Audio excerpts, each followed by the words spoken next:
2000 വർഷം പഴക്കമുള്ള ക്ഷേത്രത്തിനെ കുറിച്ച് കേട്ടറിഞ്ഞപ്പോ പോയി നോക്കിയതാണ്. ക്ഷേത്ര പരിസരം കണ്ടപ്പോ തന്നെ കണ്ണും മനസ്സും നിറഞ്ഞു. എത്തുമ്പോൾ ആദ്യം കാണുന്നത് തെളിനീര് നിറഞ്ഞു കിടക്കുന്ന വലിയ ക്ഷേത്രക്കുളാണ്. വലിയ ചുറ്റുമതിലോട് കൂടിയ കുളത്തിനരികിലൂടെയാണ് ക്ഷേത്രത്തിലേക്കുള്ള വഴി.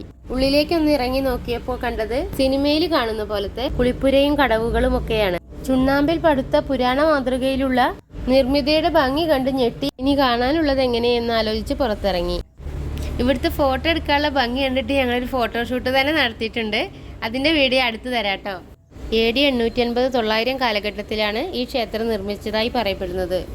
മൂഷിക വംശകാവ്യത്തിലാണ് ഈ ക്ഷേത്രത്തെക്കുറിച്ചും ഇവിടുത്തെ പ്രതിഷ്ഠകളെക്കുറിച്ചും വിവരിച്ചിട്ടുള്ളത്. ഭഗവതിയാണത്ര ഈ ക്ഷേത്രത്തിനെ കാത്തുരക്ഷിക്കുന്നത്. ക്ഷേത്രത്തിലേക്ക് കയറിയപ്പോൾ തന്നെ ഒരു പോസിറ്റീവ് എനർജിയാണ് കിട്ടിയത്.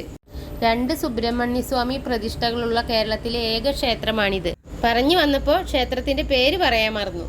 മഞ്ചേരിക്ക് അടുത്തുള്ള കരിക്കാട് സുബ്രഹ്മണ്യസ്വാമി ക്ഷേത്രമാണിത്.